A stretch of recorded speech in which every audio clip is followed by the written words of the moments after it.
دیا کہ جب قرآن اور حدیث جس مسئلے پر خاموش ہوں وہ جائز ہوتا ہے، جس پر خاموش ہوں وہ، لہذا یہ نہ پوچھا جائے کہ اگر آپ کسی چیز کو جائز مانتے ہیں تو اس کی دلیل کہاں لکھا ہوا جائز ہے؟ جائز لکھا ہوا نہیں ملتا۔ کیا؟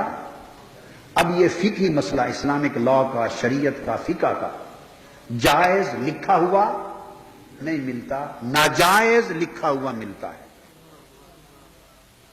شریعت کا طریقہ یہ ہے کہ جائز چیزوں کی لسٹ نہیں بنائی گئی، ویسے کئی جگہ ذکر آ جاتا ہے بھئی یہ حلال کر دیا، حلال کر دیا، اس لیے کہ پہلے وہ چیزیں حرام سمجھی جاتی تھی، اب حلال کر دی تو ذکر کر دیا، ورنہ شریعت میں، قرآن اور حدیث میں جائز چیزوں کی لسٹ بولیے نہیں لکھی جاتی، جنہیں حرام کیا جاتا ہے ان کی لسٹ دی جاتی ہے، بھئی یہ حرام ہے، یہ حرام ہے، یہ حرام ہے، حرام چیزوں کی فہرست دے دی اور فرمایا اس فہرست کو نکال دو، یہ حرام ہے، باقی سب کچھ حلال ہے۔ یہ شریعت محمدی ہے، اس لیے کہتے ہیں حضور نے فرمایا کہ میں آسان دین لے کر آیا۔ اب قرآن و حدیث میں، اب آپ لسی پیتے ہیں تو کہیں تلاش کریں لسی کہاں لکھی ہوئی ہے حلال ہے، تو کسی مولوی صاحب کو لسی تو نہیں ملے گی، 7 اپ نہیں ملے گی، پیپسی نہیں ملے گی، کوک نہیں ملے گی، شیزان نہیں ملے گا، اورنج جوس نہیں ملے گا۔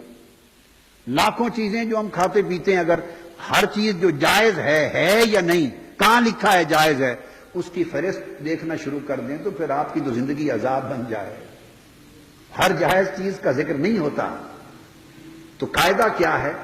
جن چیزوں کے لیے قرآن اور حدیث نے منع کر دیا یہ حرام ہے، حرام ہے، حرام ہے، بس وہ نکال دیں، اور باقی جس کا ذکر نہیں کیا وہ سب مباح اور جائز ہے، وہ سب جائز ہے۔ الاصل فی الاشیاء اباحۃ، ہر چیز کی اصل جائز ہے، اباحت۔ جس سے منع کر دیتے ہیں اس کو نکال کے پھینک دیتے ہیں، وہ حرام ہے، باقی جائز ہوتی ہے۔ اس بات کی سمجھ آ گئی؟ اس اصول کے تحت لوگ کہتے ہیں اب یہ کام کرتے ہیں، اب میلاد پاک کی خوشی مناتے ہیں، کہاں لکھا ہے جائز ہے؟ تو یاد رکھ لیں، جائز ماننے والے کو کسی شے کے جائز ہونے کی کوئی دلیل دینے کی ضرورت نہیں ہے۔ دلیل اس سے پوچھی جاتی ہے جو کہے کہ یہ چیز ناجائز ہے یا حرام ہے۔ جو حرام اور ناجائز کہے اس سے دلیل پوچھتے ہیں کہاں لکھا ہے ناجائز ہے۔ اگر ناجائز لکھا نہ ہو تو جائز ہے، ناجائز لکھا نہ ہونا خود اس بات کی دلیل ہے کہ جائز لکھا ہے۔ آپ سمجھ گئے نا؟ ناجائز لکھا نہ ہونا، ناجائز لکھا نہ ہونا یہی دلیل ہے کہ جائز ہے۔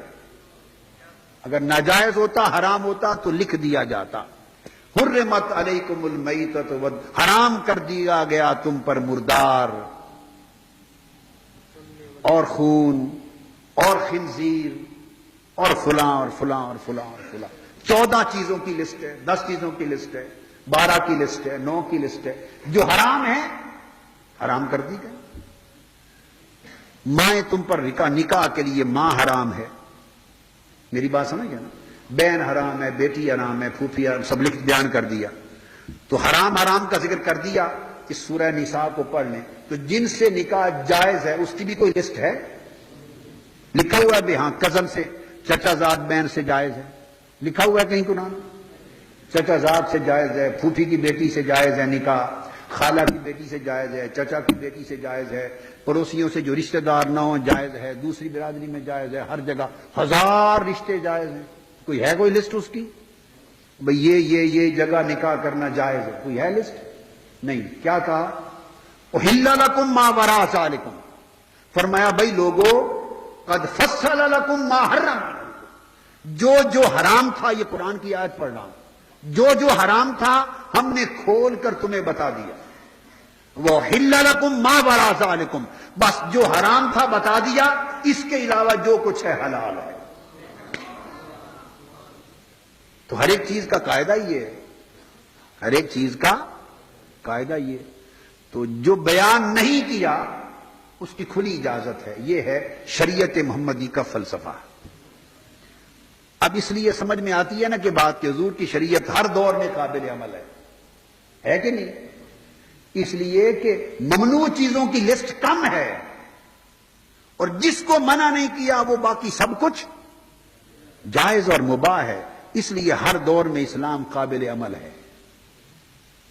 ہر دور میں اسلام قابل عمل ہے.